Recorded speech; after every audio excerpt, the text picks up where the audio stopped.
यह video class 10 के विज्ञान का है और इसमें हम बताने वाले हैं अध्याय 2 अम्ल, क्षारक एवं लवण, जो एक केमिस्ट्री के अंतर्गत आता है, का प्रश्न उत्तर। पहला है HCl, HNO3 आदि जलीय विलयन में अम्लीय अभिलक्षण क्यों प्रदर्शित करते हैं, जबकि एल्कोहल एवं ग्लूकोज जैसे यौगिकों के विलयनों में अम्लीयता के अभिलक्षण नहीं प्रदर्शित होते हैं। देखो उत्तर, HCl यानी हाइड्रोक्लोरिक अम्ल, HNO3 यानी नाइट्रिक अम्ल आदि अम्ल जलीय विलयनों में वियोजित होकर हाइड्रोजन आयनों H+ को उत्पन्न करते हैं, इसलिए ये अम्लीय अभिलक्षण प्रदर्शित करते हैं। एल्कोहल, ग्लूकोज जल में विलय होने पर हाइड्रोजन आयनों के रूप में उनकी हाइड्रोजन पृथक नहीं होती है, अर्थात ये जल में घुलकर हाइड्रोजन आयन नहीं बनाते हैं, इसलिए उसके विलयनों में अम्लीयता के लक्षण नहीं प्रदर्शित होते हैं। अब है क्वेश्चन नंबर 2, अम्ल का जलीय विलयन क्यों विद्युत का चालन करता है?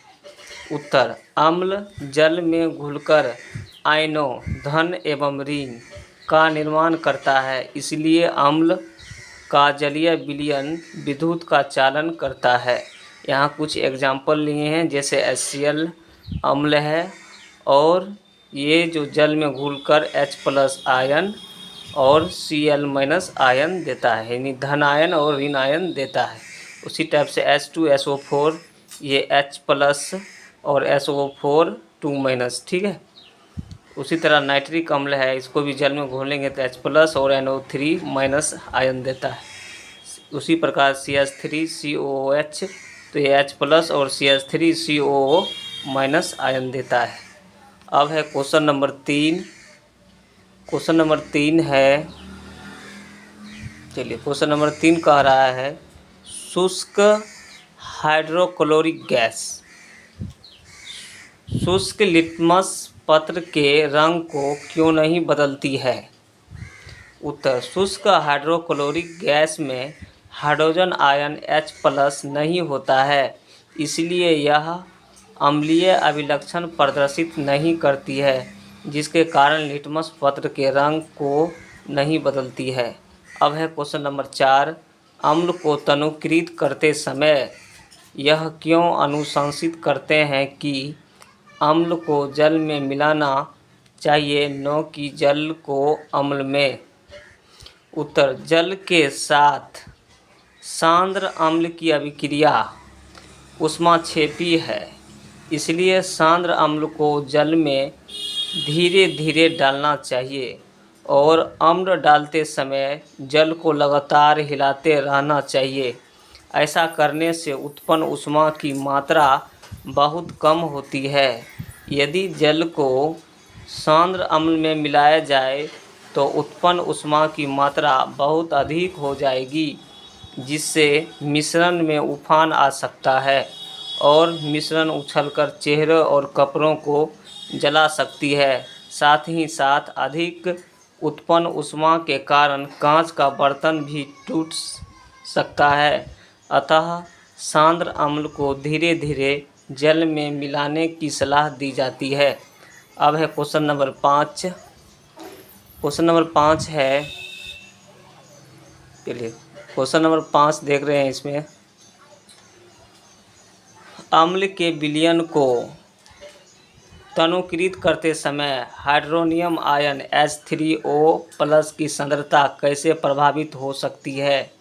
उत्तर, हाइड्रोनियम आयन H3O+ की सांद्रता कम होती जाती है। 6 नंबर है, जब सोडियम हाइड्रोक्साइड विलयन में अधिक क्षारक मिलाते हैं तो हाइड्रोक्साइड आयन OH- की सांद्रता कैसे प्रभावित होती है? उत्तर, हाइड्रोक्साइड आयन OH की सांद्रता बढ़ती जाती है।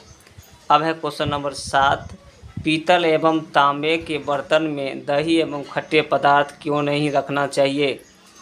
उत्तर, दही एवं खट्टे पदार्थों में अम्ल होता है, अम्ल धातु से क्रिया कर लवण एवं H2 गैस बनाते हैं, जिससे पदार्थ खाने योग्य नहीं रहता है। साथ ही दही एवं खट्टे पदार्थों को तांबे के बर्तनों में रखा जाएगा तो अम्ल की क्रिया के कारण बर्तन संक्षारित हो जाएगा। अतः पीतल एवं तांबे के बर्तनों में दही एवं खट्टे पदार्थ नहीं रखना चाहिए। अब है क्वेश्चन नंबर 8। क्वेश्चन नंबर 8 है, कोई धातु यौगिक A तनु हाइड्रोक्लोरिक अम्ल के साथ अभिक्रिया करता है तो बुदबुदाहट उत्पन्न होती है। इससे उत्पन्न गैस जलती मोमबत्ती को बुझा देती है। यदि उत्पन्न यौगिकों में एक कैल्शियम क्लोराइड है तो इस अभिक्रिया के लिए संतुलित रासायनिक समीकरण लिखिए। तो यहाँ पर लिखे हैं कैल्शियम कार्बोनेट और HCl को रिएक्शन कराए तो कैल्शियम क्लोराइड जल और कार्बन डाइऑक्साइड बना है और इसको बैलेंस किया गया है 2 से गुना करके। दूसरा है क्वेश्चन 9, धातु के साथ अम्ल की अभिक्रिया होने पर सामान्यतः कौन सी गैस निकलती है? एक उदाहरण के द्वारा समझाइए। इस गैस की उपस्थिति की जांच आप कैसे करेंगे? देखो उत्तर में हमने क्या लिखे हैं, धातु अम्लों से हाइड्रोजन को विस्थापित करता है और अम्ल के शेष अपशिष्टों से मिलकर धातु एक यौगिक बनाता है। इस यौगिक को लवण कहते हैं।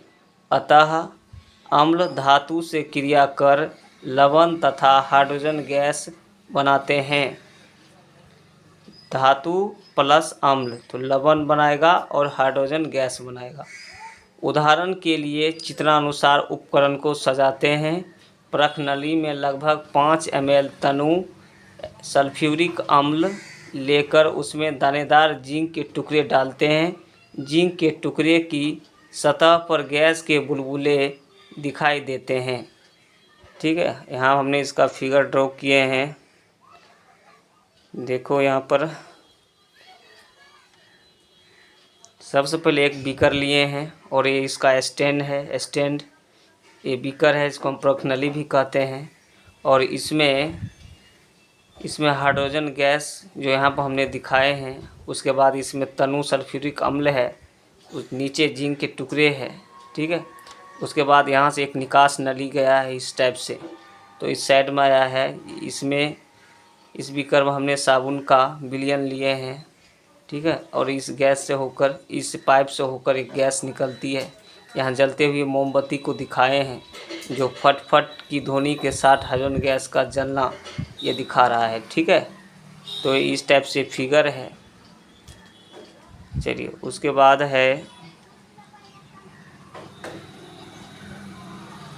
उसके बाद इसमें ये गैस के बुलबुले जिंक और तनु सल्फ्यूरिक अम्ल की अभिक्रिया के फलस्वरूप बनते हैं। गैस को निकास नली के सहारे साबुन के विलयन से प्रवाहित करते हैं, जिससे साबुन विलयन के गैस भरे बुलबुले बनते हैं। गैस भरे साबुन के बुलबुले के पास एक जलती हुई मोमबत्ती ले जाते हैं तो देखते हैं कि बुलबुले फूट जाते हैं और उनके अंदर की गैस फट फट आवाज़ के साथ जलती है। इससे ज्ञात होता है कि निकलने वाली गैस हाइड्रोजन है। अतः जिंक तनु सल्फ्यूरिक अम्ल से अभिक्रिया कर हाइड्रोजन गैस बनाता है। यानी जिंक है और तनु सल्फ्यूरिक अम्ल है तो ZnSO4 बनाएगा प्लस H2। ये ZnSO4 एक लवण है। अब है क्वेश्चन नंबर 10 जो आपको हम अगले वीडियो में बताएंगे। अगर यह वीडियो आप लोगों को अच्छा लगता है तो हमारे वीडियो को लाइक करें, हमारे चैनल को सब्सक्राइब करें और अधिक से अधिक अपने फ्रेंड सर्किल में शेयर करें। Thank you for watching this video.